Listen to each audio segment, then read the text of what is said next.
श्री परमात्मने नमः। ओम श्री गुरुभ्यो नमः।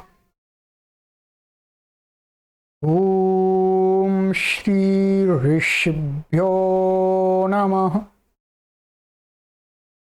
ओम असतो मा सद्गमय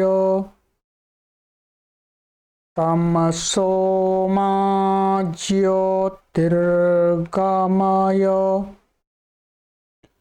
मृत्योर्मामृतंगमय।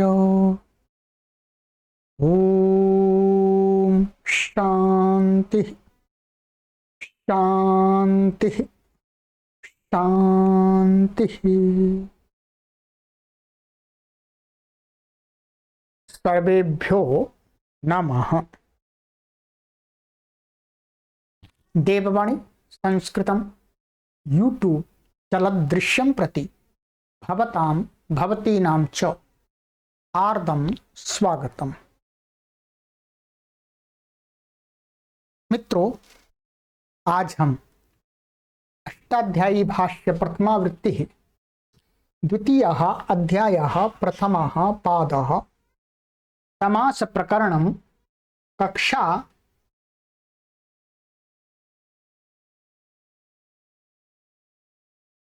29 को पढ़ेंगे, 29 को।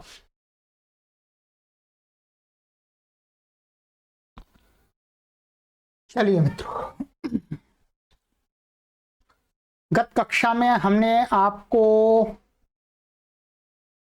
एक ये सूत्र पढ़ाया था, दिक् संख्ये संज्ञायाम।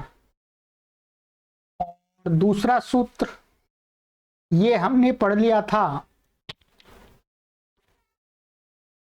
तद्धितार्थोत्तर पद समाहारे च। इसको पूरा अर्थ कर लिया था, समास पदच्छेद आदि सब कर लिया था। और इसकी दो सिद्धियां भी मैंने आपको करा दी थी।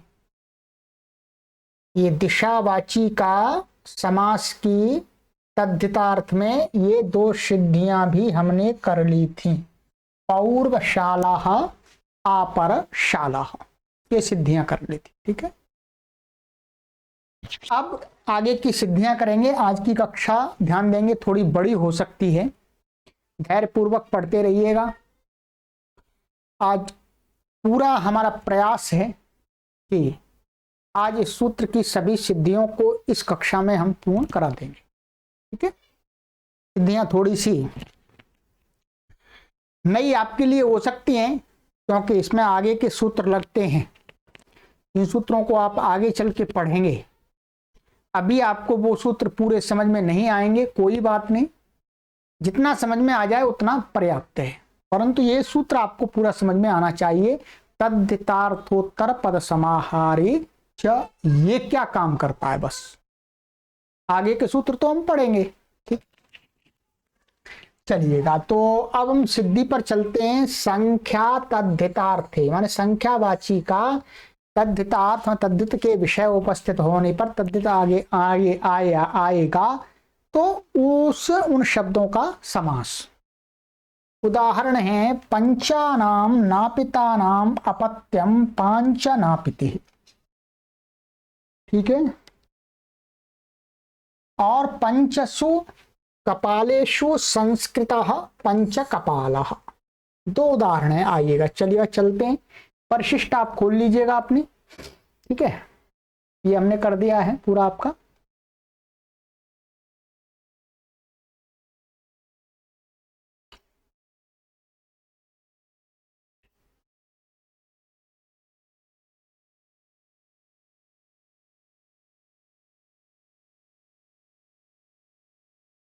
चलिएगा, ये सिद्धि है आपकी। पांच नापिति ही, पंचानाम नापितानाम अपत्यम, पांच नाइयों की संतान को कहा जाता है पांच नापिति। ये प्राचीन काल का उदाहरण है। और 5 नाइयों की संतान, इसका क्या अर्थ है, बस इतना अर्थ प्रतीत होता है, परंतु इसका ये शब्द किस अर्थ में उस समय, माने 5 नाइयों की संतान, ऐसा माना जा सकता है 5 नाई लोग जिसको अपनी संतान मानते हो, है ना, अपनी संतान के समान उसको पालन पोषण करते हो, उसको भी कहा जा सकता है। पर 5 नाइयों का एकदम सटीक अर्थ कोई समझ में अभी ऐसा नहीं मिलता, तो इसलिए यहां पर गुरुजी ने भी ये भी लिख दिया है कि 5 नाइयों की संतान। अर्थात यही हो सकता है कि 5 नाई लोग जिस संतति को अपनी संतति के समान पालते हो, तो वो 5 नापति ही। ये एक मोटा सा सही सा, परंतु ये कोई ऐसा हम 100% सही नहीं कह सकते हैं कि यही अर्थ है। ठीक, ये इतिहास का विषय है वास्तव। अब इतिहास हमें पाणिनि काल में जाना पड़ेगा, है, पूरा इतिहास तो मिलता भी नहीं है अभी। ठीक है, चलिएगा शब्द सिद्धि करते हैं मुख्य रूप से। तो पंचन आम नापित आम, ये विग्रह हो गया आपका, अलौकिक विग्रह हो गया। पूर्वत प्रकृत सूत्र से तद्धितार्थ में समास होकर, अब इससे क्या है, आगे अपत्य अर्थ में हमको प्रत्यय लाना है। अपत्य अर्थ में जो प्रत्यय आता है वो तद्धित प्रत्यय होता है, या प्रत्यय होता है तद्धित संज्ञक होता है। तो अपत्य अर्थ में प्रत्यय लाना है, तो इसलिए यहां पर इनका पंचन आम और नापित आम का इस सूत्र से तद्धितार्थोत्तर पद समाहारे च के संख्यावाची का तद्धितार्थ में समास हो गया। तो समास हो गया, समास होकर के लुक हो जाएगा पूर्वत, और नलोपः प्रातिपदिकांत से पंचन के नकार का लोप हो जाएगा। ठीक है, तो क्या बात बचा, पंच नापित ऐसा बचा। अब तद्धित समासाश्च से इसकी प्रातिपदिक संज्ञा है ही, प्रातिपदिक संज्ञा होने से ज्ञाप प्रातिपदिकात्, प्रातिपदिक के अधिकार में ये सूत्र है। तस्यापत्यम, तस्यापत्यम के अधिकार में आता इञ, अतः 4:1:95 से अपत्यार्थ में इञ प्रत्यय हुआ। ये क्या कहता है, अतः इञ, इसको देख लीजिएगा। अतः इञ है, ये है चौथे अध्याय का प्रथम पाद का 95वां सूत्र। अकारांतात् प्रातिपदिकात् षष्ठी समर्थात् अपत्यमित्ते तस्मिन्नर्थे इञ प्रत्ययो भवति। माने अकारांत माने ह्रस्व अकारांत, यहाँ ह्रस्व अकारांत लिया है, ह्रस्व अकारांत प्रातिपदिक षष्ठी समर्थ से अपत्य इस अर्थ में क्या हो जाता है, इञ प्रत्यय हो जाता है। ठीक है, अब यहां पर क्या है, ये शब्द है आपका पंचनापित। पंचनापित शब्द है, ये ह्रस्व अकारांत है और ये षष्ठी समर्थ है, क्योंकि इससे आम आया था। आम आया था तो आम का तो लुक हो गया, षष्ठी समर्थ है, प्रत्यय लोप प्रत्यय लक्षण लगा करके। ठीक है, तो इससे अपत्य अर्थ को कहने के लिए अतः से ये प्रत्यय आ गया, प्रत्यय परस्य से परे हो जाएगा, ये की संज्ञा हो जाएगी। ठीक है, हलंत्यंत लोपा दर्शनम लोपा से संज्ञा होकर के लोप हो गया। ये प्रत्यय कैसा है, तद्धित, इसके परे रहते इसकी क्या हो जाएगी, यस्मात् प्रत्यय विधिस्तदादि प्रत्यय अंगम से अंग संज्ञा हो जाएगी। अंग संज्ञा होने पर क्या हो जाएगा, तद्धितेश्व चामादे। पिछली सिद्धि में हमने आपको दिखाया था सूत्र, क्या है, तद्धितेश्व चामादे है। इस सूत्र से क्या है, वृद्धि हो जाएगी। माने इत तद्धित के परे रहते पूर्व जो अंग है उसका जो प्रथम अक्षर है अच स्वर, उसको वृद्धि हो जाएगी। तो आपको वृद्धि क्या हो जाएगी, यहां पर अ को वृद्धि हो जाएगी, स्थानीय अंतरतमा लग के आ हो जाएगा, ये क्या हो जाएगा, पा हो जाएगा। और यच्ची भम से इसके परे रहते इसकी भसंज्ञा भी है, यच्ची भम से। तो भसंज्ञा होने से अंग के अधिकार में भस्य और भस्य के अधिकार में यस्येति सूत्र है, बार बार लग रहा है।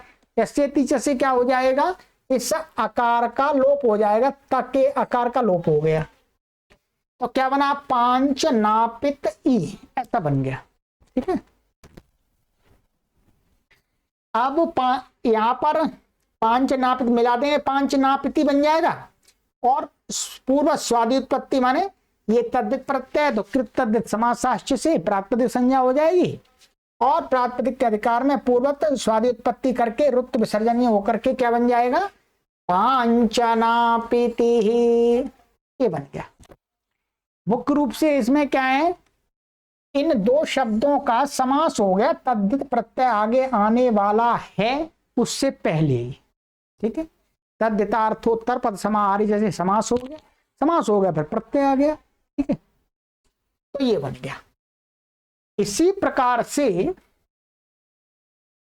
आगे का है आपका पंच नापिति, आगे का उदाहरण था पंच कपाल। ठीक है, पंच कपाल, इसका है पंचसु कपालेषु संस्कृता पंच कपाल, ये है आपका लौकिक विग्रह। पांच कपालों पर रख के पकाया हुआ पुरोडाश। ये यज्ञ होते हैं, उन यज्ञों में आहुति के लिए पुरोडाश पकाया जाता है। उस पुरोडाश को, ऐसा पुरोडाश हबी, तो पांच कपाल माने जैसे पांच जो मिट्टी के खप्पर होते हैं, तो पांच खप्परों पर पकाया, वो नीचे अग्नि जलाकर पांच खप्परों पर जो पकाया है, ऐसा पुरोडाश आहुति देने के लिए। ठीक है, उसको कहते हैं पंच कपाल। तो यहां पर पंचन सुप, ये बहुवचन है, कपाल सुप, यहां पर भी क्या हो जाएगा, तद्धित में आगे संस्कृता, संस्कृता इस अर्थ में तद्धित प्रत्यय आता है एक। ठीक है, तो प्रत्यय आने वाला इस अर्थ में, इसलिए क्या हो जाएगा, इनका समास हो जाएगा, पंच सुप, पंचन सुप, कपाल सुप, तद्धितार्थोत पद समाहारी समास हो गया, इनका लोप हो गया। ठीक है, और नलोपा प्रातिपदिकांत से नकार का लोप हो गया, और क्या बना, पंच कपाल।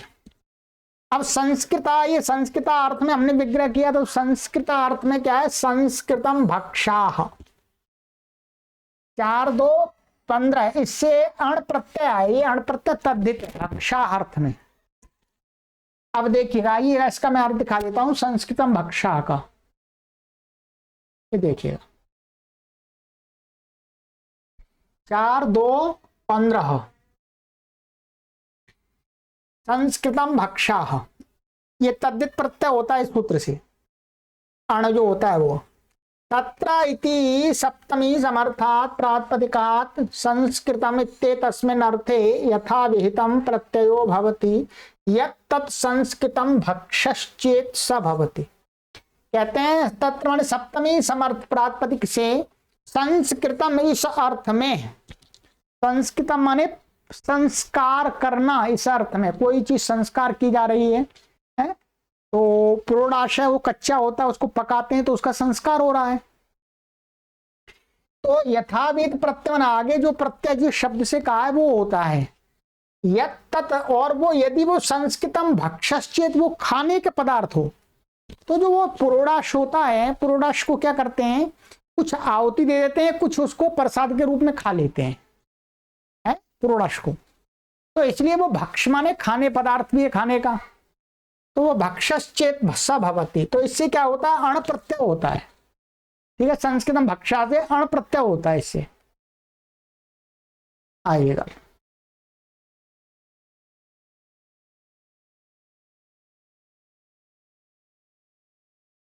अण प्रत्यय होगा, प्रत्यय परश्च परे हो गया, और इसकी अण की संज्ञा हो जाएगी हलंत्यम तस्य लोपा दर्शनम लोपा, पंच कपाल ऐसा बचा।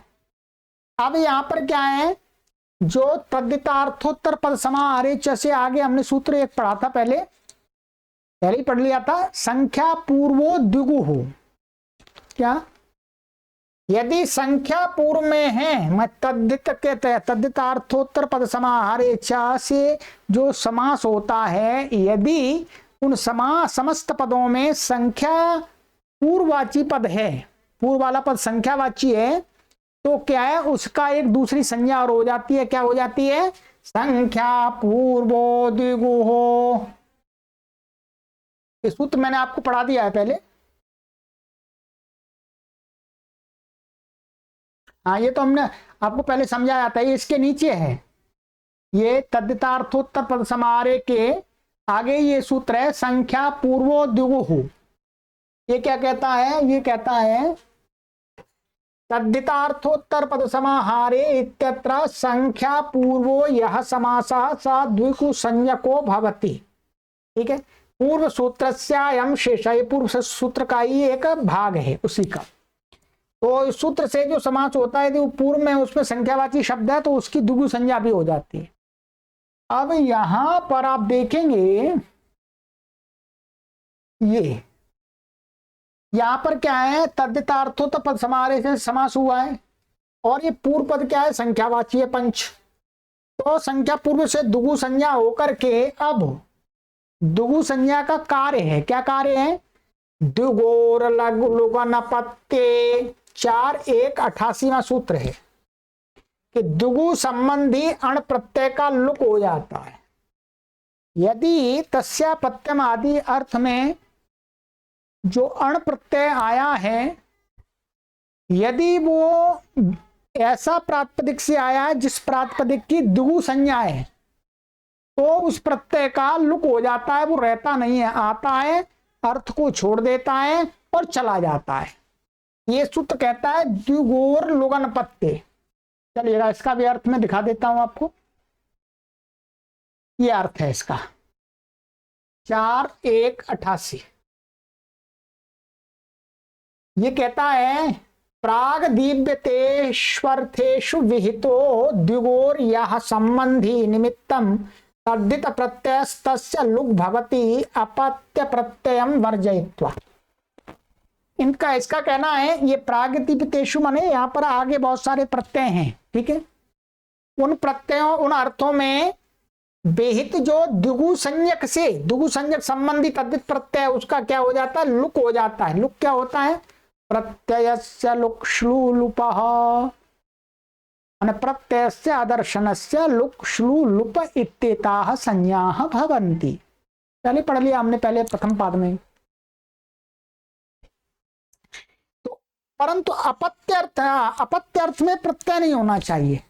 क्या, जो तद्धित प्रत्यय है द्विगु से संबंध द्विगु प्रातिपदिक से, वो अपत्य अर्थ वाला नहीं होना चाहिए। अपत्य अर्थ से भिन्न तद्धित प्रत्यय का लुक हो जाता है। अब जो हमारा ये वाला प्रत्यय था, ये जो अण प्रत्यय है, ये अपत्य अर्थ का नहीं है, ये अपत्य अर्थ का नहीं है। ये क्या है, भक्षा अर्थ में आया है। संस्कृतम भक्षाः, संस्कृतम भक्षा अर्थ में, संस्कृतम अर्थ में आया मुख्य रूप से। अपत्य वाला तो पहले था, पंचानाम नापितानाम अपत्यम, उसका लुक नहीं हुआ, इसका लुक हो जाएगा। तो लुक द्विगोर लुगनपत्ते से क्या हो गया, इसका लुक हो गया। लुक होने से क्या, प्रत्यय चला गया, आदर्शन हो गया इसका, प्रत्यय से लुक श्लुपः। तो क्या बच्चा, वैसा का वैसा ही बचा, पंच कपाल। ठीक है जी, पंच कपाल और प्रत्यय लोप प्रत्यय लक्षणम मान करके इसकी क्या हो जाएगी,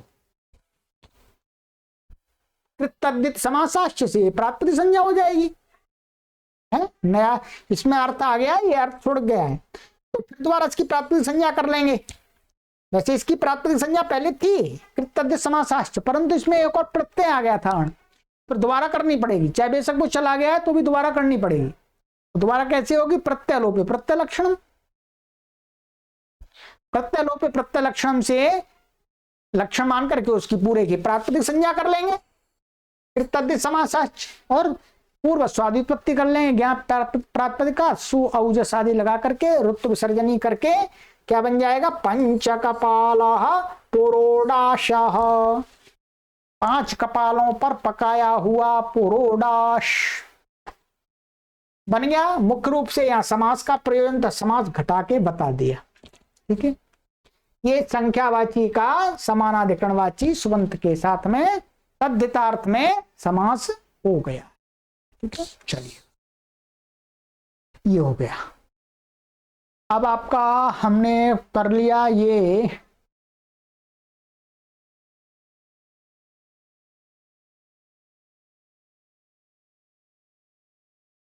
तद्धितार्थ के आपके सभी उदाहरण हो गए। ठीक है, ये दिशावाची भी हो गया, संख्यावाची भी हो गया यहां तक। ठीक है, अब उत्तर पद के दिक उत्तर पद, उत्तर पद के परे रहते भी दिशावाची और संख्यावाची सुबंतों का समानाधिकरणवाची के साथ में विकल्प करके समास होता है और वो तत्पुरुष समास होता है। उदाहरण दिया है यहां पर, पूर्वाशाला प्रिया यस्या पूर्वशाला प्रिया। ठीक है, पूर्वशाला प्रिया ऐसा है। पहले उत्तर पद का देखा, उत्तर दिक्वाची का देख लेते हैं। ठीक है, आइए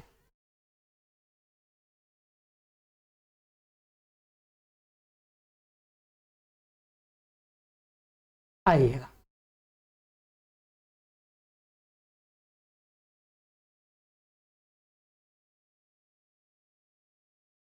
पूर्वशाला प्रिय, पूर्व का भवन जिसको प्रिय है। पूर्व का माने पूर्व का अर्थ है पूर्व दिशा का, पूर्व दिशा में भवन बना हुआ है, कहीं पर होगा, कैसे भी होते हैं, कोई भी कहीं पर भी हो सकता है। तो जिसको पूर्व दिशा में बना हुआ भवन पसंद होता है, अथवा ऐसा भी कह सकते हैं पूर्व दिशा में दरवाजे वाला घर जिसको पसंद है उसको बोलते हैं पूर्वशाला प्रिय हो। ठीक है, तो अब इसमें क्या है, पूर्वाशाला प्रिया यस्या, ये लौकिक विग्रह हो गया। अलौकिक विग्रह करेंगे तो क्या होगा, पूर्वासु शाला सु प्रिया सु, ये आ गया। अब यहां पर क्या है, पूर्वाशाला प्रिया यस्य, जिसको प्रिय है, जिसका प्रिय है, अन्य पदार्थ हो रहा है। अन्य पदार्थ जहां पर होता है वहां पर कौन सा समास होता है, बहुब्रीहि। तो यहां पर क्या है, अनेक अन्य पदार्थे 2 2 24 से पहले क्या होगा, पूर्वाशाला प्रिया, इन तीनों पदों का बहुब्रीहि समास हुआ। अनेकम अन्य पदार्थे, चलिएगा इसका भी अर्थ देख लेंगे, देख लेते हैं, आगे पढ़ना है वैसे, और अर्थ आपको दिखा देते हैं। ये कहता है अनेक अन्य पदार्थे, क्या कहता है, ये कहता है कि अर्थ अन्य पदार्थे वर्तमानम अनेकम सुबंतम परस्परम विभाषा समस्यते बहुव्रीहिश्च समासो भवति।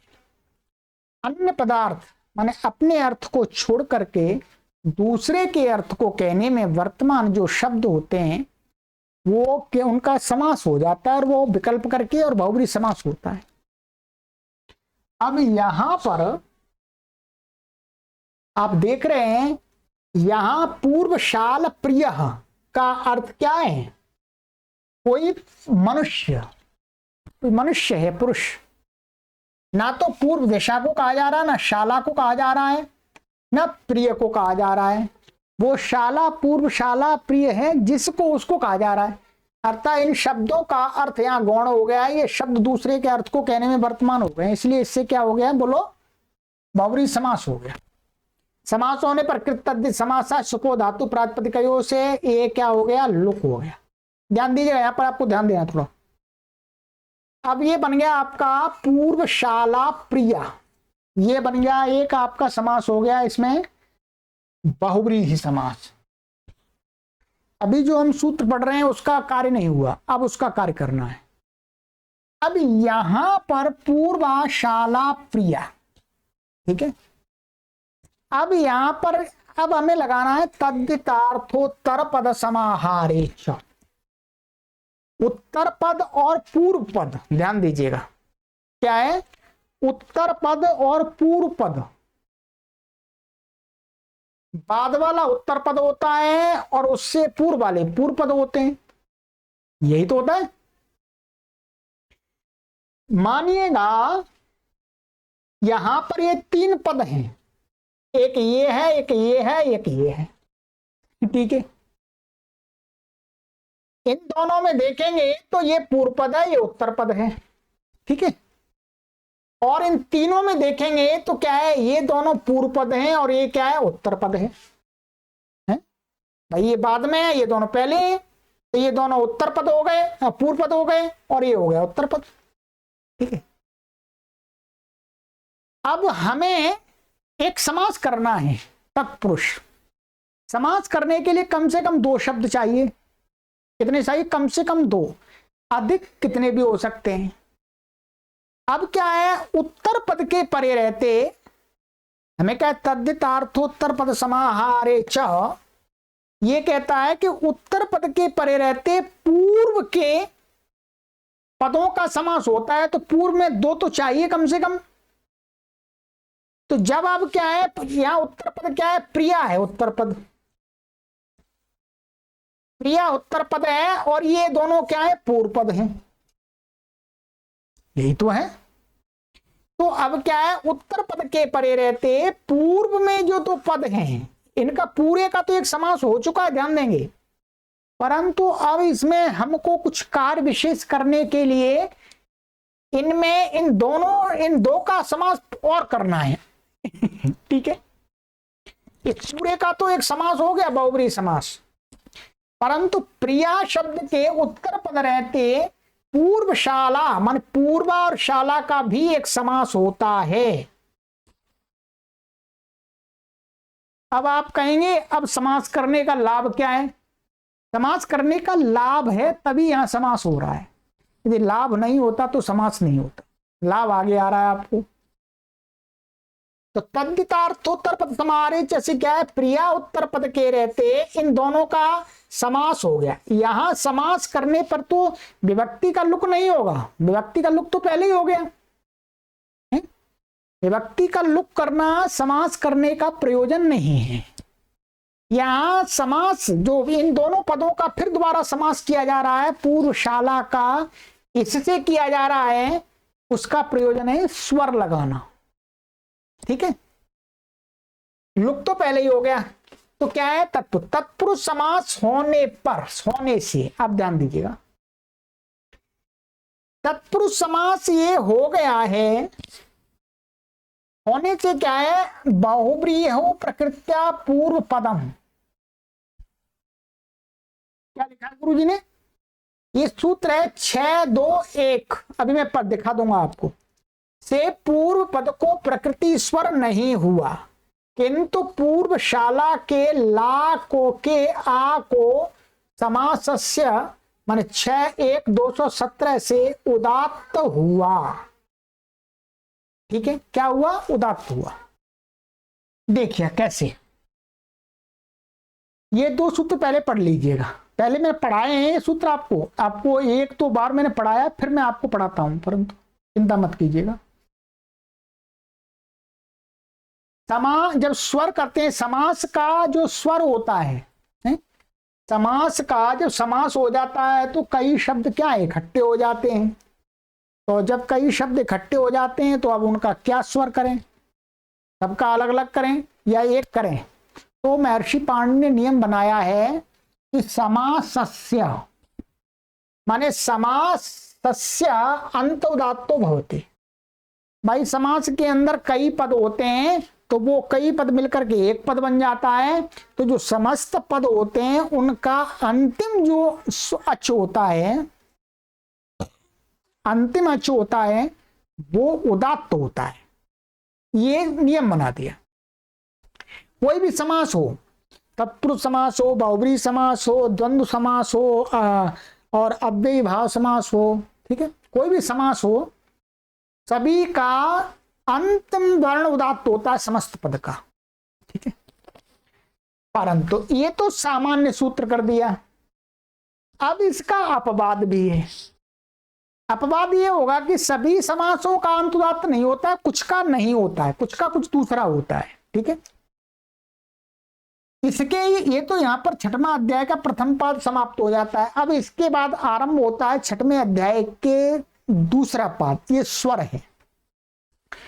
ये लगभग 198 सूत्र हैं, क्या 198, 198 सूत्र। ये दूसरा पाद इतना है। ये सारे सूत्र क्या है, इसके अपवाद हैं। इसने जो काम कर रहा था उस काम को मना करके ये आगे के सूत्र कुछ दूसरा करते हैं। ठीक है, तो पहला ही सूत्र है, पहला सूत्र ये कहता है कि बाहुव्रीहौ प्रकृत्या पूर्व पदम। बाहुव्रीहौ प्रकृत्या पूर्व पदम का अर्थ है कि बाहुव्रीहौ समासे पूर्व पदस्य यह स्वरः स प्रकृत्या भवति न विकारम अनुदात्तत्वम आपद्यते इत्यर्थ। कि भाई समास का अंत उदात्त होता है, परंतु समास में जो बहुव्रीहि समास होता है उसमें अंत उदात्त नहीं होता है।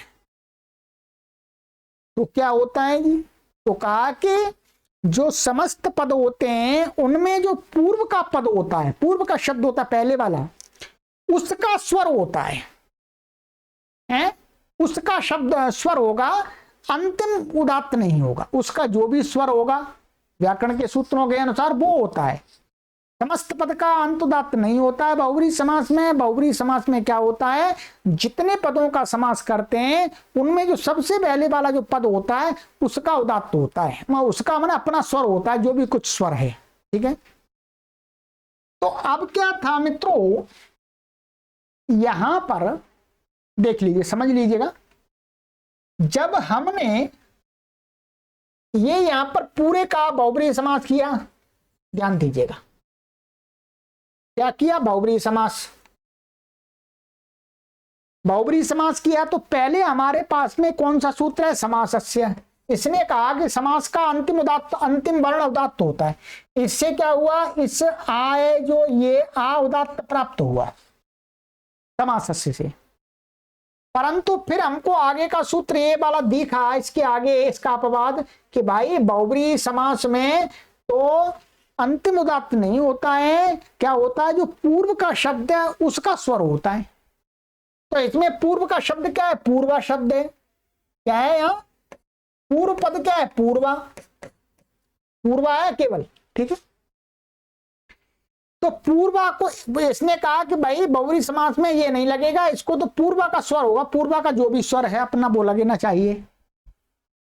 परंतु हमें यहां पर पूर्वशाल प्रिय हमें, क्या पूर्वशाल प्रिय हमें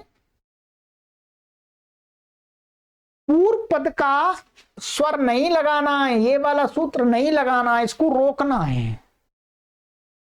रुकेगा कैसे, रुकेगा ऐसे कि पहले तो बहुव्रीहि समास हो गया, अब बाद में कहते हैं कि भाई उत्तर पद के परे रहते इन दो शब्दों का और एक दूसरा समास हो जाएगा। ये पूर्वशाला का पूरे का तो बहुव्रीहि है, परंतु इसके परे रहते इन दोनों का क्या हो जाएगा, एक तत्पुरुष समास हो जाएगा। तत्पुरुष समास हो गया, ध्यान देंगे, इन दो पदों का तत्पुरुष समास हो गया। अब तत्पुरुष समास होने से क्या हो जाएगा, अब ये सूत्र नहीं लगेगा, क्योंकि ये तो बहुव्रीहि में लगता है, बहुव्रीहि में इसमें लग रहा था पूरे में, परंतु इसके अंदर उत्तर पद के परे रहते इन दो पदों का क्या कर दिया, तत्पुरुष समास। तत्पुरुष समास कर दिया, तत्पुरुष समास बाद में किया तो बाद वाला कार्य मजबूत होता है। तो अब क्या है, अब यहां पर इन दोनों में बहुव्रीहि समास नहीं है तो ये सूत्र लगेगा ही नहीं। तो क्या लगेगा, फिर दोबारा समासस्य लगने लगेगा। समासस्य, अब समासस्य क्या करेगा, समासस्य माने इन दो पदों का तत्पुरुष समास है, तो यहां क्या हो जाएगा, इसका समास का अंतिम आ उदात्त हो जाएगा। इस सूत्र से समासस्य से ये आ उदात्त हो गया, क्या हो गया, पूर्वशाला का आ उदात्त हो गया। आगे चलना समझ लीजिएगा। ठीक है, आगे गुरुजी ने लिखा, विभक्ति का लुक तो बहुव्रीहि समास होने से ही हो जाता है, जो मैंने आपको बता दिया। तो यहां स्वर करना ही तत्पुरुष समास का फल है, माने यहां शाला के ला के आ को उदात्त करना ही इस तद्धितार्थोत्तर पद समाहारे च से उत्तर पद के परे रहते पूर्व पदों का तत्पुरुष समास करने का फल है। बस, और कुछ नहीं है, यही कार्य है।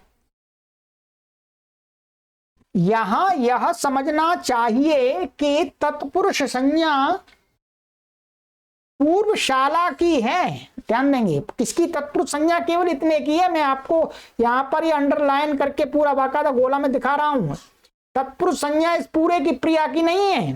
हाँ, बहुब्रीहि संज्ञा इन तीनों की है, परंतु पूर्वशाला की मात्र तत्पुरुष संज्ञा ही है, जब अकेले को देखेंगे तो।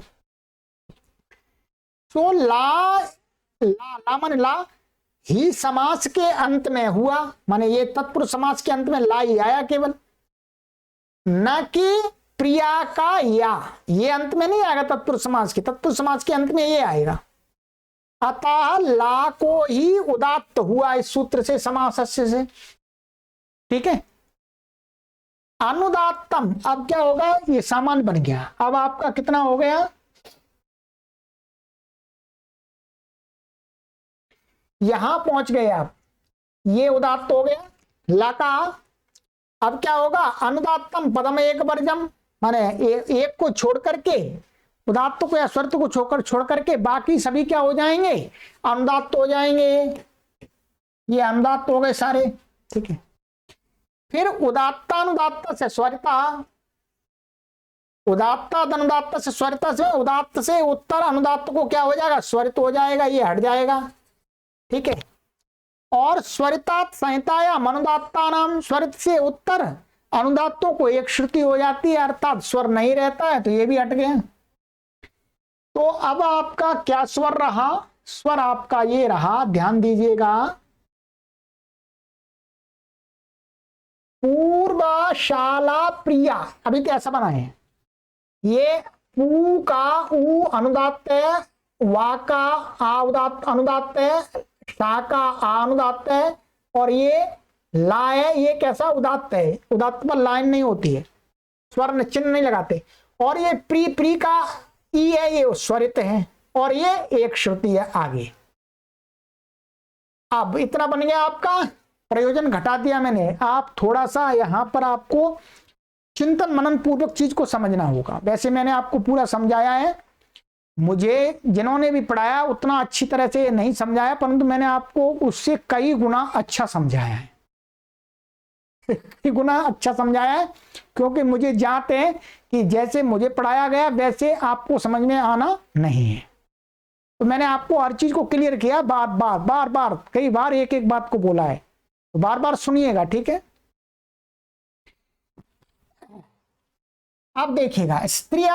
अब यहां पर क्या करना है, स्त्रिया पुंद भाषित पुंसकादनु समानाधिकरणे, वही 6वें अध्याय के 3रे पाद का, कि भाषित पुंसक शब्द को समानाधिकरण वाच्य उत्तर पद के परिवर्ते क्या हो जाता है, पुंद हो जाता है।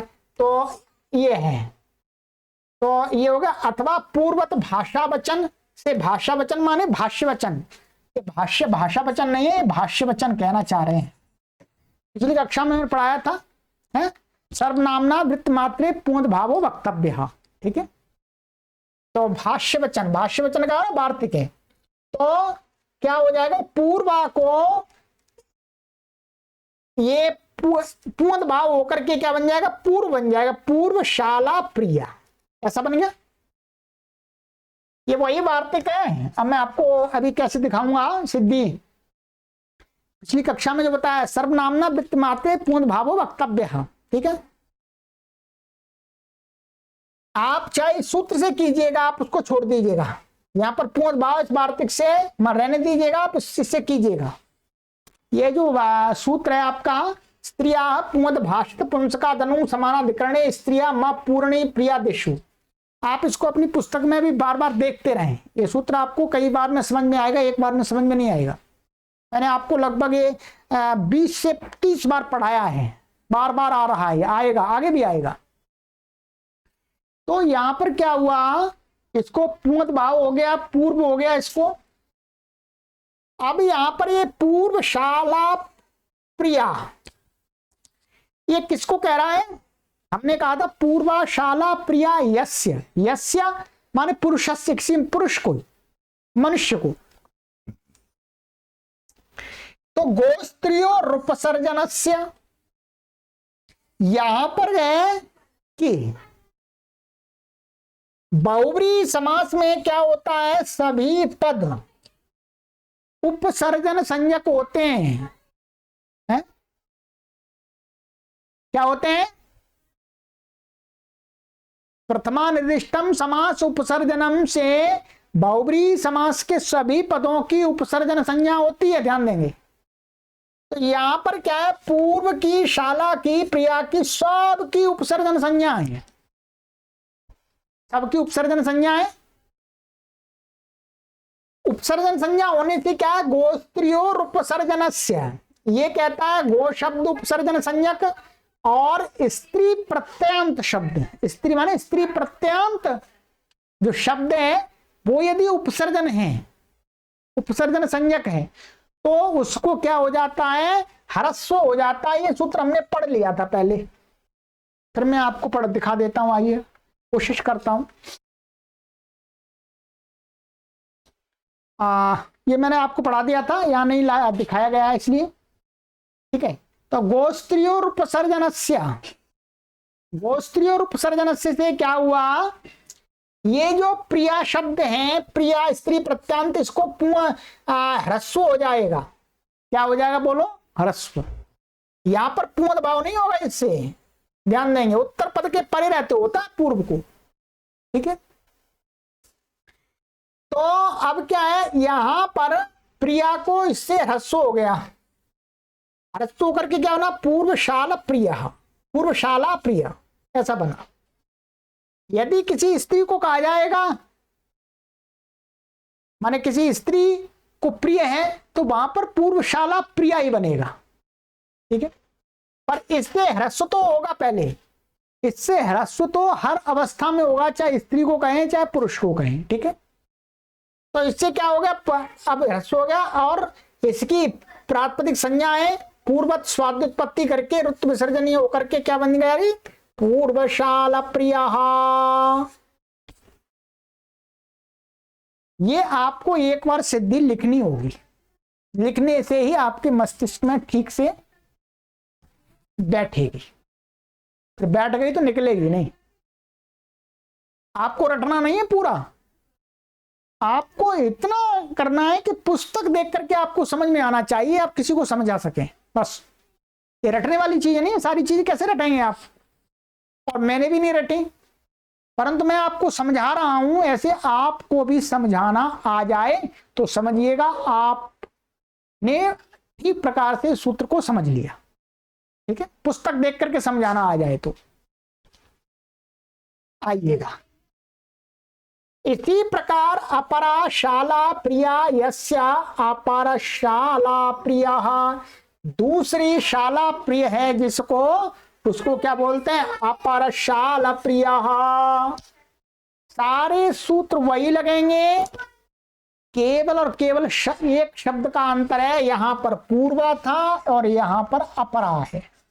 अब आपको ये सिद्धि स्वयं बनानी है, ठीक है। चलिएगा,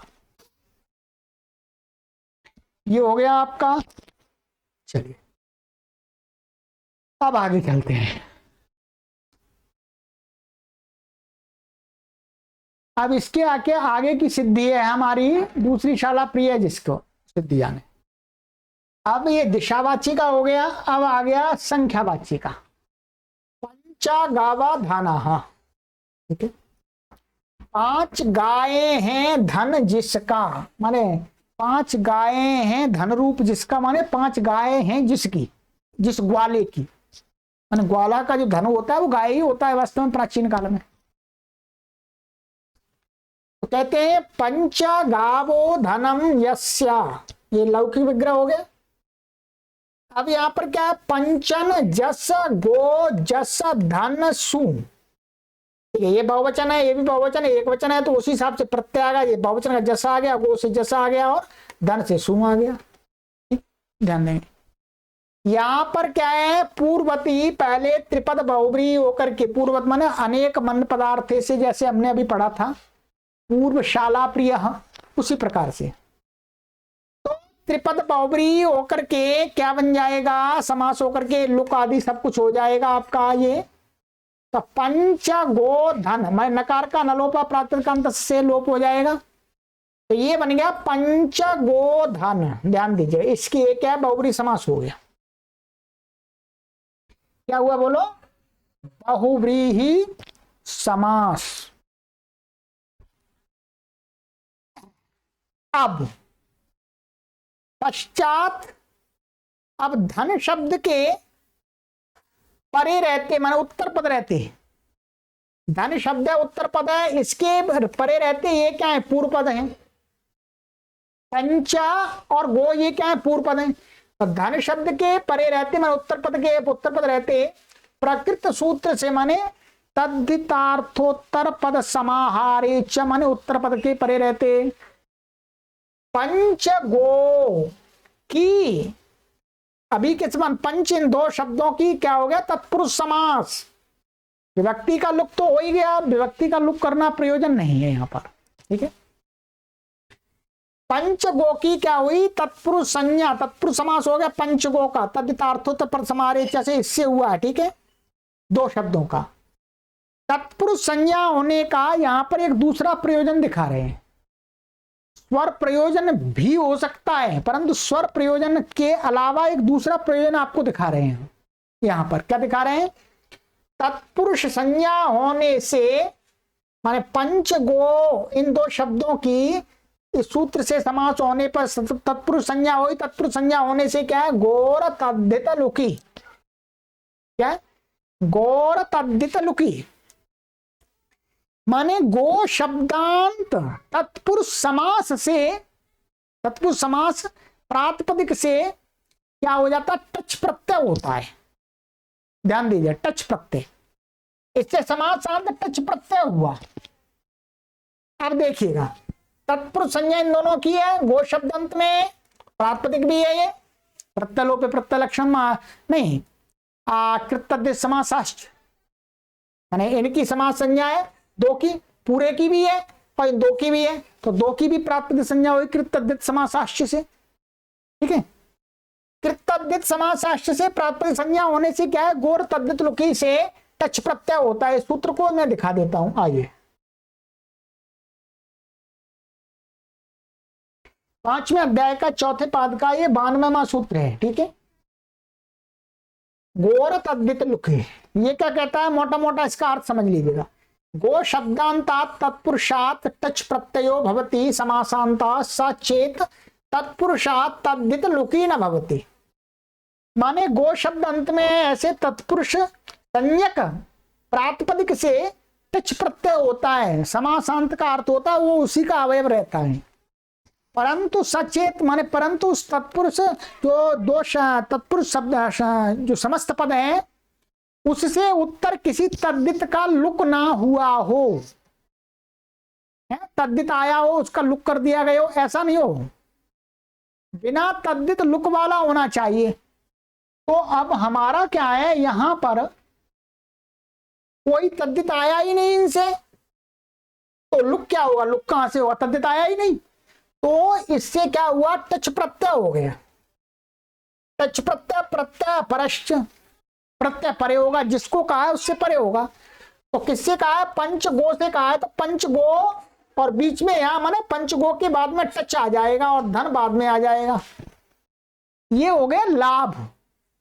तत्पुरुष समास करने से क्या है? टच प्रत्यय बीच में आ गया इन शब्दों से, शब्द का स्वरूप बदल रहा है, ध्यान देंगे, ठीक है। अब क्या हो गया? धन। अब यहाँ पर टच का ये च चला जाएगा, टभी चला जाएगा, चुटू से टच चला जाएगा, हलंत्यम से चला जाएगा, अब बचेगा केवल, ठीक है। अब यहाँ पर एचो यवा यावह, ये क्या हो गया? अब आदेश हो जाएगा, तो क्या बन जाएगा? पंच गावा धन, ऐसा बन गया जी। तत्पुरुष समास करने का लाभ हमको क्या मिल गया? बीच में टच आ गया, ठीक है। अब पूर्वत्व माने इसकी पूरे की क्या है? प्रातिपदिक संज्ञा है ही कृतज्ञ समासाश्च। पूर्व सु आकर के रुत विसर्जनीय होकर के क्या बना? पंचगवधाना ग्वा जो गोपालहा, ठीक है। 5 गाय धन वाला गोपाल। अब देखिएगा, यहां पर आप स्वर का प्रयोजन भी घटा सकते हैं। यहां दिखाया नहीं है स्वर, यहां तत्पुरुष से टच प्रत्यय प्रयोजन दिखा दिया, एक प्रयोजन दिखा दिया।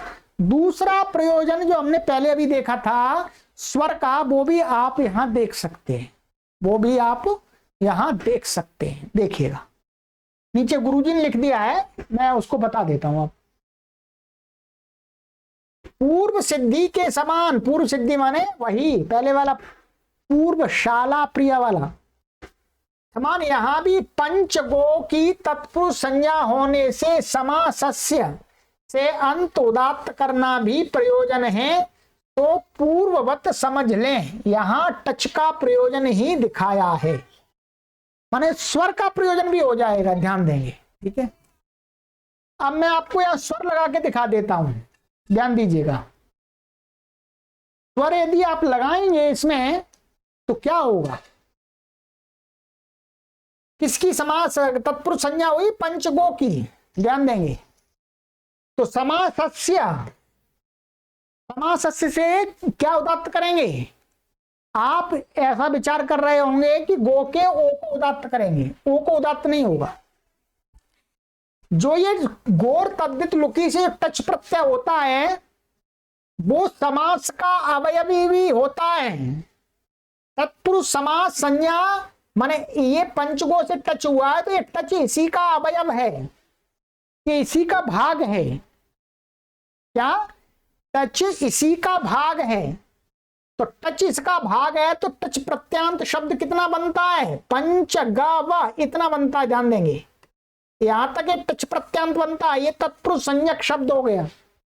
ठीक है, अब यदि आप इससे स्वर लगाएंगे पहले के समान, समासस्य है बहुब्रीहि प्रकृत्या पूर्व पदम, फिर समासस्य, तो आपका किसमें स्वर लगेगा, अंत उदात्त क्या होगा, ये होगा आपका वा का आ, ये उदात्त हो जाएगा। अनुदात्तम पदम एक वर्जम से अनुदात्त हो जाएंगे आपके, ध्यान दीजिएगा, ये अनुदात्त हो जाएंगे। ये फिर दोबारा आपका उदात्त अनुदात्त से स्वरिता, उदात्त से उत्तर अनुदात्त को क्या हो जाएगा, स्वरित हो जाएगा, और स्वरित से उत्तर अनुदात्त को क्या हो जाएगा, स्वरिता संहिताया अनुदात्ता नाम से एक श्रुति हो जाएगी, क्या हो जाएगी, एक श्रुति हट जाएगा। तो इसमें ये स्वर रहेगा, ये पाप अनुदात्त अनुदात्त अनुदात्त और व का आ उदात्त, और ये धा का आ स्वरित, और आगे एक श्रुति, ये स्वर घटेगा। ठीक है, ध्यान दीजिए, मैं आपको समझा दिया, यहां पर आप कंफ्यूज हो सकते थे, क्योंकि जो समासांत प्रत्यय होता है वो समास का ही अवयव होता है, समास के ही ग्रहण से उसका ग्रहण होता है। ग्रहण माने वो उसी से जाना जाता है, उसी का भाग बन जाता है। ठीक है,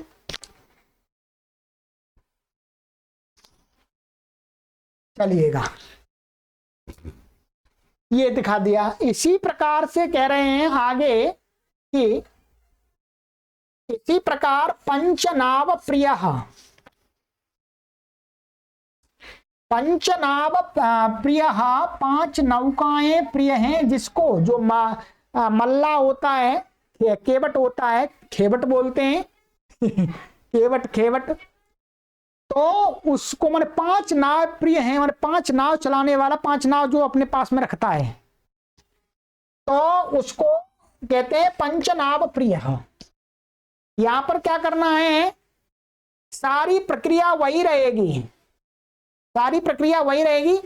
और तद्धित लुकी से पहले टच प्रत्यय हुआ था, यहां पर नावो द्विगोह से होगा, बस क्या है, नावो द्विगोह, मैं समझा देता हूं आपको अभी। ठीक है,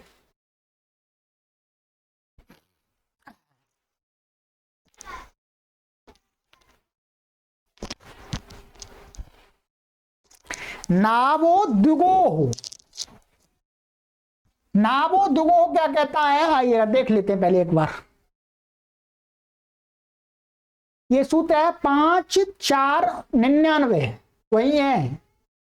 ये कहता है नौ शब्दांतात द्विगु संज्ञकात् तत्पुरुषार्थ टच प्रत्ययो भवति समासान्तः। नौ शब्द है, अंत में ऐसे द्विगु संज्ञक तत्पुरुष से टच प्रत्यय होता है, समासांत माने समास का ही भाग। ठीक है, अब देखिएगा यहां पर, अब आपको ये समझना है कि इसका आप विग्रह कैसे करेंगे।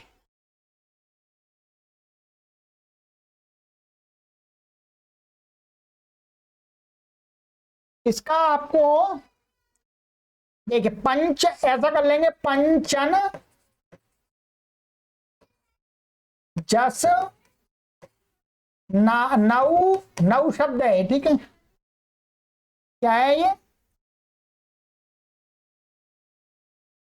नौ और जस,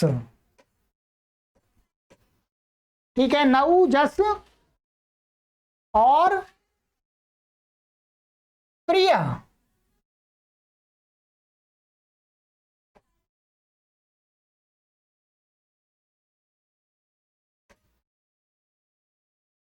प्रिय जस, यहां जैसा आएगा, ठीक है, पंचनाव प्रिय।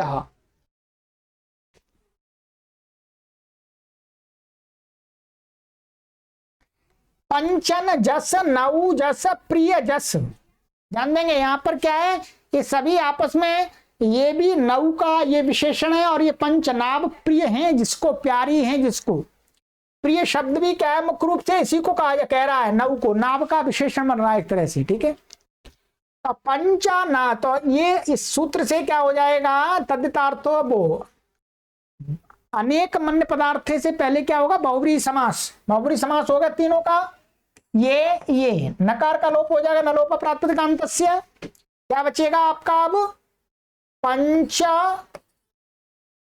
नौ और प्रिय, ये प्रिय बनेगा आपका, ठीक है, ये हो गया बहुब्रीहि समास, पंच नौ प्रिय, ठीक है।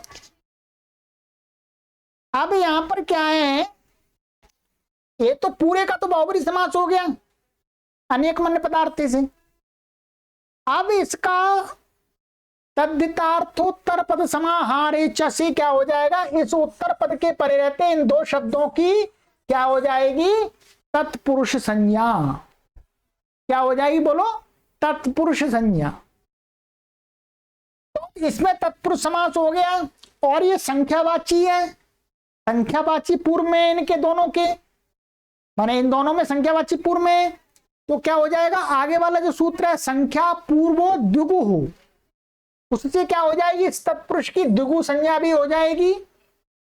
अब इसकी दो संज्ञाएं हो गई, द्विगु से क्या हो गई इसकी, तो संख्या पूर्व द्विगु से द्विगु संज्ञा हो गई, और द्विगुश्च एक सूत्र था पहले आपको पढ़ाया था, क्या, द्विगुश्च,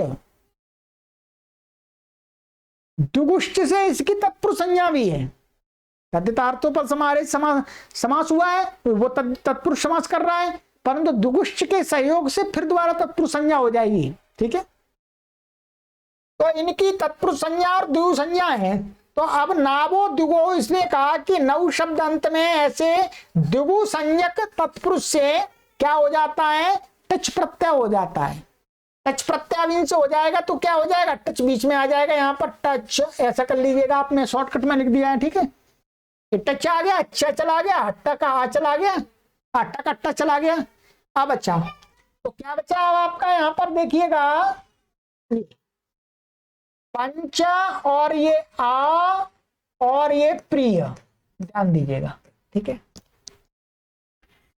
अब यहां पर ये चो आवा लगा करके क्या लग जाएगा, नौ है तो औ को आब हो जाएगा, तो पंच नाव ऐसा हो जाएगा, हट जाएगा, पंच नाव प्रिय ऐसा बन जाएगा। अब आप इसको लिखेंगे ऐसे, पंच नाव प्रिय ऐसा बन गया जी, ठीक है। तत्पुरुष संज्ञा कितने की है इसमें, तत्पुरुष संज्ञा है इतने की, पंचनाव की, टच प्रत्यय उसी का भाग बनेगा, और इस पूरे की क्या है, बहुब्रीहि संज्ञा, वही यहां पर टच माने तत्पुरुष संज्ञा होने से फल मिल गया, एक तो टच प्रत्यय हो गया और द्विगु संज्ञा से भी होने से।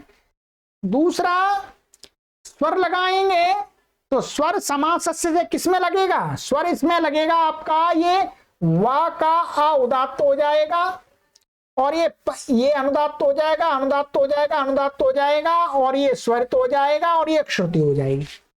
तो पंचनाभ और ये स्वादि उत्पत्ति कर लेंगे आप तो विसर्ग हो जाएगा, तो पंचनाभ प्रिय बन जाएगा, ये स्वर रहेगा, देख लीजिएगा। इस प्रकार से आपको स्वर भी लगा सकते हैं, ठीक है। प्रयोजन स्वर में भी घट रहा है और टच प्रत्यय में भी घट रहा है, दो प्रयोजन हो रहे हैं इसमें, ठीक है। चलिएगा, होता है यही विशेष है, पर प्रक्रिया सब वही है। प्रक्रिया मैंने आपको समझा दी, जो कुछ विशेष है आपको अलौकिक विग्रह भी बता दिया और जो कुछ बातें विशेष थी वो भी बता दी, ठीक है। चलिए अब हमारा आता है अंतिम उदाहरण।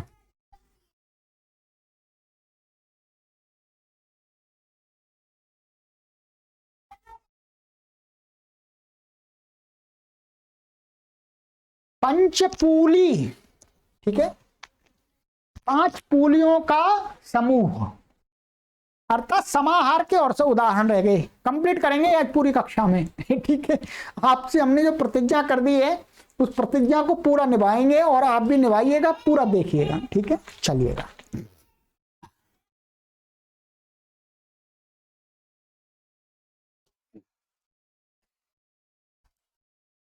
चलिएगा मित्रों, अब है आपका ये पंचपूली, 5 पूलियों का समूह। गठरी होती है, पूले होते थे पहले जमाने में, छोटे छोटे खेत में जब गेहूं आदि काटते, धान आदि काटते तो उसके पूले बनाते थे। तो 5 पूलियों का इकट्ठा एक गट्टर बना लेते, सिर पर ले जाते थे, ठीक है। अब अभी थोड़ा समय बदल गया है, पर अब भी गांव देहात में अब भी ले जाते हैं, बांध करके गट्टर ऊपर सिर पर रख करके। तो यहां पर क्या है, पंचानाम पूलानाम समाहार, समाहार माने समूह, ध्यान देंगे। तो पंचन आम पूल आम, अब यहां पर क्या है, समाहार अर्थ में तद्धितार्थोत्तर पद समाहारेच, समाहार अर्थ में समास हो रहा है। समाहार अर्थ में आपको ये बताया था कि दिशावाची का उदाहरण नहीं बनेगा, समाहार में दिशावाची का उदाहरण नहीं बनेगा, केवल संख्या का बनेगा। इसलिए संख्या माने पंचनाम पूल, प्रकृत सूत्र से समाहार गम्यमान होने पर समास एवं अन्य कार्य होकर के माने लुक आदि होकर के प्रातिपदिक संज्ञा होकर के ये बन गया पंचपूल, नकार का भी लोप हो गया, ठीक है, न लोपा प्रातिपदिकांतस्य। अब है आगे, संख्या पूर्वो द्विगु हो, यही आगे वाला सूत्र था उससे, इससे क्या हो गई, ये संख्या पूर्व में है तो इसकी द्विगु संज्ञा भी हो गई। द्विगु संज्ञा होने से एक क्या लाभ मिला, ध्यान देंगे, द्विगु संज्ञा होने से लाभ मिला कि एक वार्तिक है, महाभाष्य के अंदर एक वार्तिक आता है कि अकारांतोत्तर पदो द्विगु स्त्रियां भाष्यते, वार्तिक है, ये कहता है कि ह्रस्व अकारांत उत्तर पद, माने उत्तर पद जो शब्द है उत्तर पद वाला, इसमें क्या पूर्व पद पंच है और उत्तर पद क्या पूल, तो कहते हैं कि ह्रस्व अकारांत उत्तर पद है, यदि ये उत्तर पद ह्रस्व अकारांत है, पूला ला में आया ये, और वो द्विगु हो, जो द्विगु संज्ञक भी है, पूरा समास, माने ऐसा द्विगु संज्ञक समास जिसका उत्तर पद का अंतिम वर्ण ह्रस्व उदात्त ह्रस्व हो, माने ह्रस्व आकार हो, ह्रस्व का मतलब ह्रस्व आकार हो, तो उसको स्त्रीलिंग में कहना चाहिए। माने वो शब्द क्या बन जाता है, स्त्रीलिंग का बन जाता है। कहे किसी को भी, चाहे पुल्लिंग को कहे, चाहे नपुंसक लिंग को, चाहे स्त्रीलिंग, पर वो शब्द स्त्रीलिंग बन जाता है इस वार्तिक से। इस वार्तिक से अकारांत उत्तर पद वाले पंचपूल से स्त्रीलिंग होकर स्त्रीलिंग हो गए। जब स्त्रीलिंग हम शब्द को बना देते हैं तो स्त्रीलिंग के कुछ प्रत्यय विशेष हैं, क्या है, कुछ प्रत्यय विशेष, प्रत्यय कौन सा है? स्त्रीलिंग में प्रत्यय होता है स्त्रियाम, ये सूत्र है 4-1-3 के अधिकार में, ये अधिकार सूत्र है स्त्रियाम, इसके अधिकार में द्विगोः, क्या द्विगोः, द्विगोः से स्त्रीलिंग में गी प्रत्यय हो गया। अभी मैं इसका भी अर्थ दिखा देता हूं आपको, आइएगा, चलिए ये देखिए,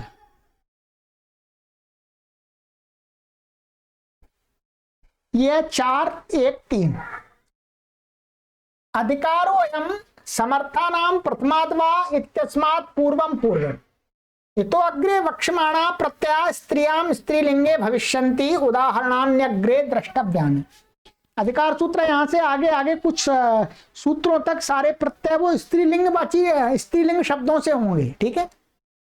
इसी में आगे चल के यहां पर एक सूत्र है, ये आपका 4-1-21 द्विगोः, क्या सूत्र है बोलो? द्विगोः अर्थ, ये क्या है? द्विगु संज्ञकात् अनुपसर्जनात् अदंतात् प्रातिपदिकात् स्त्रियां गी प्रत्ययो भवति। कोई द्विगु संज्ञक शब्द है, ठीक है, और वो अनुपसर्जन का अर्थ प्रधान है रूप से, माने मुख्य रूप से कहने वाला, तो अनुपसर्जन से क्या हो जाता? अदंत माने ह्रस्वकारांत है, उस पर स्त्रीलिंग में गी प्रत्यय होता है। बस इतना ही समझ लीजिएगा, क्या होता है? ह्रस्वकारांत द्विगु संज्ञक से स्त्रीलिंग में गी प्रत्यय होता है। गी प्रत्यय होता है तो हमने यहां गीप कर दिया, प्रत्यय परश्च से परे आ गया, लीजिएगा, कहा गया परे आ गया, पंचपूल और गीप, गाकी लशक को तद देते, गाकी संज्ञा पकीत संज्ञा हलंतम तस्लोपा दर्शनम लोपा ई बचा। अब यहां पर क्या है? इसके परे रहते, इसकी क्या है? अंग संज्ञा यस्मात् प्रत्यय विदिष्टादि प्रत्यय अंगम, और इस ई के मन गीप के परे रहते इसकी दूसरी संज्ञा क्या है? यची भम से भसंज्ञा है, अंग संज्ञा भसंज्ञा, अंग के अधिकार में भस्य, भस्य के अधिकार में यस्येति च ने क्या कर दिया? ईति माने ईकार के परे रहते पूर्व के आकार का, पूल के आकार का लोप हो गया यस्येति च से, ठीक है। तो पंचपूल ई ऐसा बन गया, अब इसको मिला दिए पंचपूली, ऐसा बन गया। अब एक सूत्र है द्विगु रेक वचनम, ध्यान देंगे, द्विगु रेक वचनम कहता है कि जो द्विगु संज्ञक शब्द होते हैं वो एक वचन में होते हैं। क्या होते हैं? एक वचन में होते हैं। द्विगु संज्ञक शब्द एक वचन में होते हैं, माने एक वद भाव अर्थात एक अर्थ का वाचकता होकर के। अब क्या है? पंचपूलों का जो समार समूह एक होता है, तो यहां पर क्या है? द्विगु एक वचन, हम इसको भी अर्थ देख लीजिएगा, आइए। ये है आपका इसी दूसरे अध्याय के चौथे पाद का पहला सूत्र है। ये कहता है द्विगु समास से, द्विगु समास एक वचनम अर्थात एकस्य अर्थस्य वाचको भवति।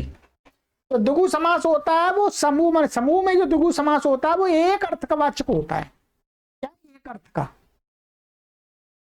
जब एक अर्थ का वाचक होगा तो एक वचन ही आएगा, ठीक है। क्या होगा? समूह तो एक ही होता है, तो एक वचन प्रत्यय आएगा। तो क्या हुआ इससे? द्विगु एक वचनम से एकवत भाव होकर के एक अर्थ का वाचक, एक अर्थ की वाचकता होकर पूर्ववत सु आ गया, माने इसकी क्या है? ध्यान देंगे, अब ये पंचपूली शब्द बन गया है। तो जो ज्ञाप प्रातिपदिकात, अब प्रातिपदिक संज्ञा की आवश्यकता नहीं है यहां पर, ध्यान देंगे। जो ज्ञाप प्रातिपदिकात जो सूत्र है उसमें गी पड़ा हुआ है, गीवंत होना चाहिए अथवा आवंत होना चाहिए, अथवा माने गीप गीश गीन और आप माने टाप डाप चाप, इनमें से अथवा कोई प्रातिपदिक, तीन प्रकार के शब्दों से स्वादि उत्पत्ति होती है। तो यहां पर तो ये ई कारांत माने गीवंत है, गीवंत मान करके स्वादि उत्पत्ति का सु आ गया, यहां सु आ गया, ठीक है। अब क्या है? इसको, इसकी संज्ञा हो जाएगी, सब कुछ सब बचेगा, ठीक है। अब जिसका हलज्ञाभ्यो दीर्घात सुतिस्य प्रकृतम हल, क्या माने हल से उत्तर अथवा गी गी गी गी, गी माने गीप गीन गीश, इनसे उत्तर क्या हो जाता, और आप माने टाप डाप चाप, इनसे उत्तर तू के का लोप हो जाता, लोप हो गया। यहां पर क्या बना, पंचपूली बन गया जी, क्या बना, पंचपूली। पंचपूली का अर्थ है 5 पूलियों का समूह, ठीक है, ये हो गया। आगे और चलिएगा, अष्टाध्यायी का भी देख लीजिएगा, ठीक है। आइए, इसी प्रकार अष्टानाम अध्यायानाम समाहाराः, अष्टाध्यायी की सिद्धि भी समझें। अष्टाध्यायी तो पढ़ ही रहे हैं अब इसकी सिद्धि, शब्द की सिद्धि को भी समझ लें। ये अष्टाध्यायी, इसमें क्या है, अष्टानाम अध्यायानाम समाहारः, 8 अध्यायों का समूह समाहार है, जिसमें, जिस पुस्तक में, उसको क्या कहते हैं, अष्टाध्यायी। ये पुस्तक तो नपुंसकलिंग शब्द है, परंतु इसको बोलते हैं अष्टाध्यायी स्त्रीलिंग। क्यों, इसी प्रक्रिया से बनता है स्त्रीलिंग में, कहता तो इसको है परंतु है शब्द स्त्रीलिंग। कि अष्टाध्यायी की सिद्धि भी समझें। अष्टन आम अध्याय आम, समास हो जाएगा इसी से, तद्धितार्थोत्तर पद समाहारिच, समाहार अर्थ में ये लुक हो जाएगा, न का लोप हो जाएगा, क्या बचेगा, अष्टाध्याय। और पूर्ववर्ती सारे सूत्र लग करके ध्यान देंगे आप, ये वाले संख्या पूर्वो द्विगुः अकारांतोत्तर पदो द्विगुः स्त्रियां भाष्यते, स्त्रियां द्विगुः से गीप आ जाएगा, गीप आ जाएगा, यस्येति लग करके, और द्विगुर एक वचनम से, और हलज्ञाम दीर्घा श्रुति प्रकृतम करके ये बन जाएगा सारा कुछ हो करके। बस यहां पर अष्ट और अध्याय में अका सवर्ण दीर्घ लगा करके अष्टाध्याय, अष्टा बन जाएगा बस, ठीक है। बाकी का आप सिद्धि अपनी पुस्तक नोटबुक पर बना लीजिएगा, इसकी अष्टाध्यायी बन गया, ये पूरा वही है, कुछ भी इसमें अंतर नहीं है, सारे वही सूत्र लगेंगे, ठीक है। चलिएगा अब चलते हैं आगे। हमारा अब उदाहरण आगे है पंचकुमारी और दशकुमारी। पंचकुमारी का अर्थ है 5 कुमारियों का समूह, मतलब 5 लड़कियों का समूह, ग्रुप। तो यहां पर वही प्रक्रिया रहेगी, केवल थोड़ा सा अंतर है, एक आध 2 सूत्र अलग है, वो बता देता हूं मैं। यहाँ पंचन आम कुमारी आम, इस अवस्था में पूर्वत समास आदि होकर के और नकार आदि का लोप होकर के पंचकुमारी ऐसा बन जाएगा, ठीक है, पंचकुमारी रहा।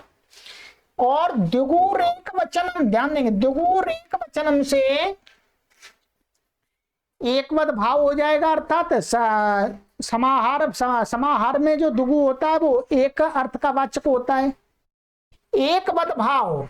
तथा अब यहां पर क्या है, पहले जो हमने वार्तिक लगाया था, अभी क्या लगाया था वार्तिक, क्या कि ये वाला अकारांतोत्तर पदो अकारांतोत्तर पदो द्विगुः स्त्रियां भाष्यते, ये नहीं लगेगा, क्योंकि इसमें जो उत्तर पद है वो अकारांत नहीं है, वो ही कारांत है, इसलिए नहीं लगेगा। इसमें अष्टाध्यायी का सूत्र लगेगा, इसमें यहां पर क्या लगेगा, सा नपुंसकम, इससे ये नपुंसकलिंग होगा। आप पंचकुमारी दशकुमारी क्या है, नपुंसकलिंग होगा, स्त्रीलिंग नहीं होगा ये, ठीक है। वहां पर स्त्रीलिंग तो उस वार्तिक के सामर्थ्य से हो रहा था।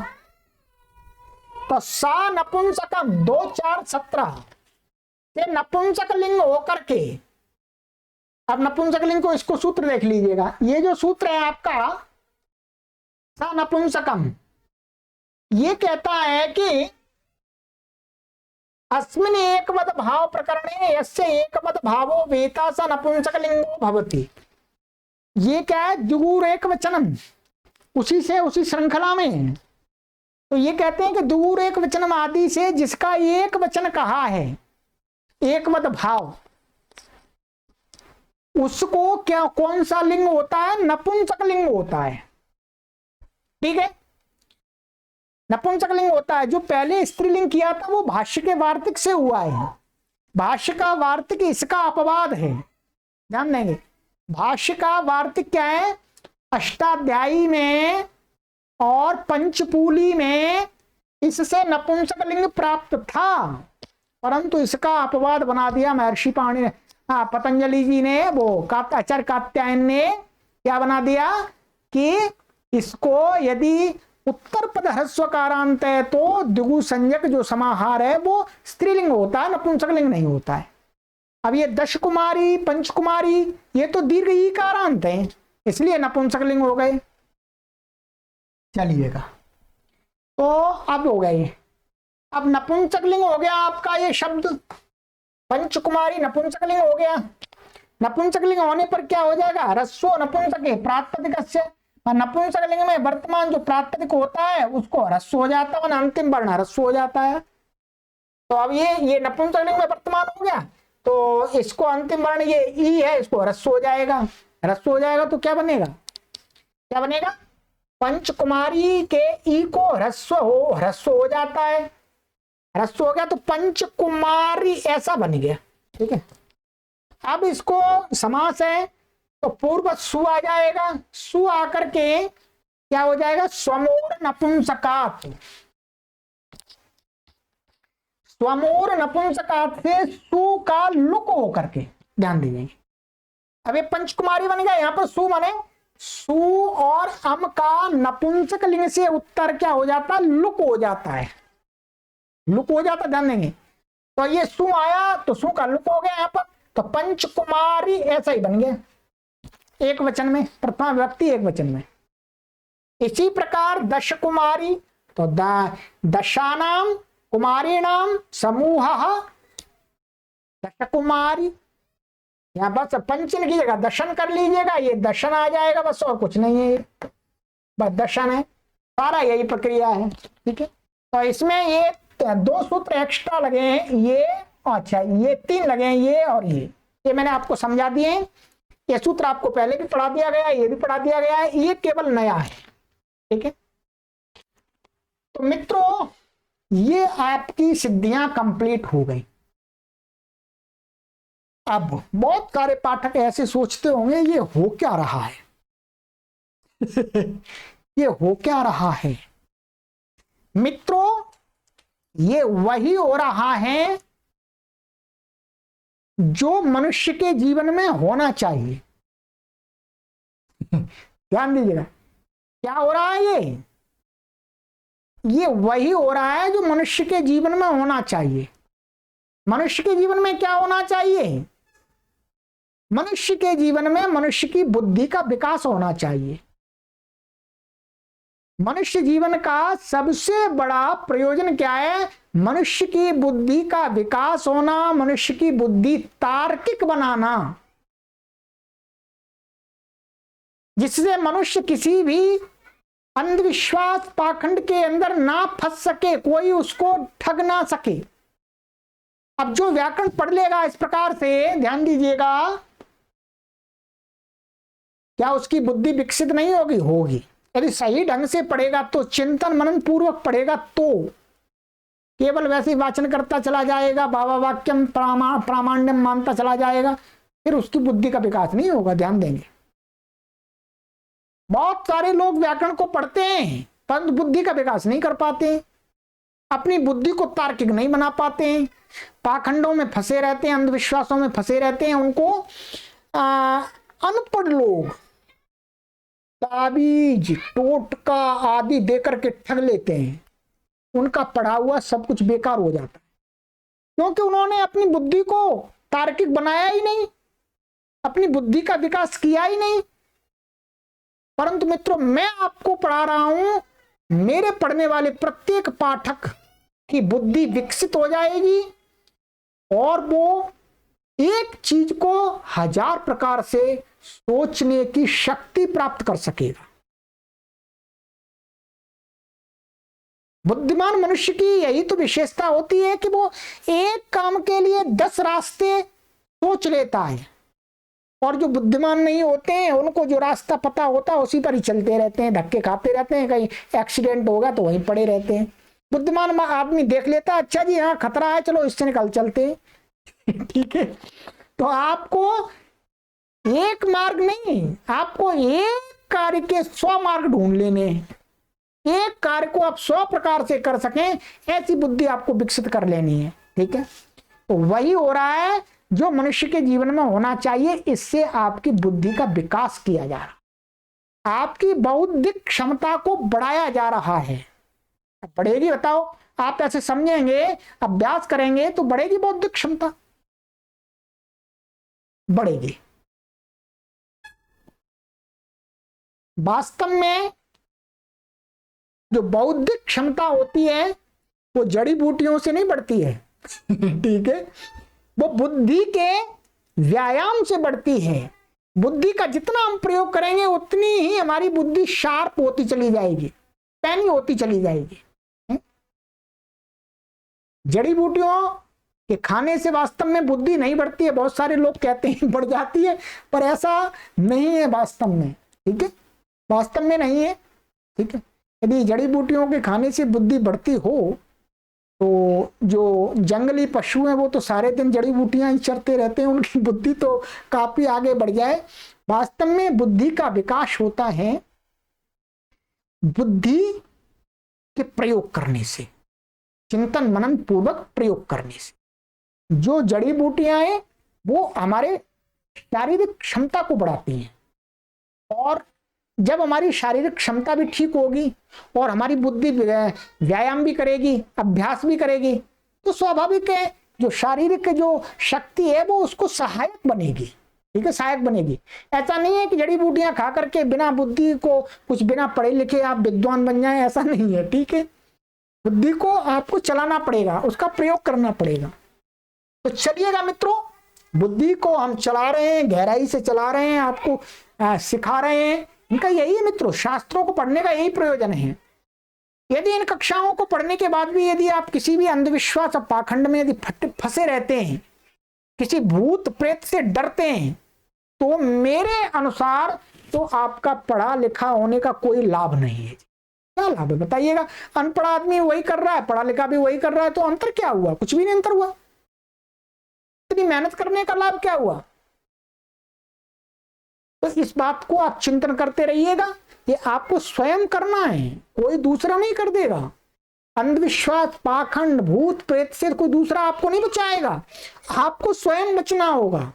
ना मैं बचा सकता, आपको स्वयं चिंतन करना होगा। क्या अंधविश्वास है, क्या सही है, क्या सत्य है, क्या असत्य है, क्या भूत होता है अथवा नहीं होता है, क्या पीपल के पत्ते जो हिलते हैं उसकी ध्वनि आती है, क्या वास्तव में वो भूत की ध्वनि है, क्या भूत बैठा हुआ है? ठीक है, भूत तो एक समय की संज्ञा है, अथवा प्राणियों को भी भूत कहते हैं। ठीक है, और भूत तो मैं भी हूं, भूत आप भी है। ठीक है, हाँ, भूत ये भी है, सारे तो भूत हैं। अरे जड़ चेतन सभी भूत हैं, सब भूत हैं। तो डरना किससे? अरे हम जिस घर में रहते हैं उसमें कई भूत हैं, भूत माने प्राणी है। ठीक है, तो भूत कुछ भी नहीं है। इस प्रकार से अपनी बुद्धि को आपको विकसित कर लेना है जी। ठीक है, कक्षा बहुत लंबी हुई है, तो हमने सोचा थोड़ा सा आपको कुछ अच्छी बात भी बता देते हैं, जब इतना लंबा पढ़ाया है तो। ठीक, चलिए मित्रों, अब आगे की कक्षा में मिलेंगे। ये कंप्लीट हो गया है हमारा, और तत्तार्थोत्तर पद समाहारे च बड़ा सूत्र था। ठीक है, अब आगे का सूत्र है संख्या पूर्वो द्विगुः। संख्या पूर्वो द्विगुः, ये आगे अब चल पड़ेगा। अब कठिन आपका निकल गया जी, कठिन निकल गया, अब सरल सरल चलेगा। ठीक।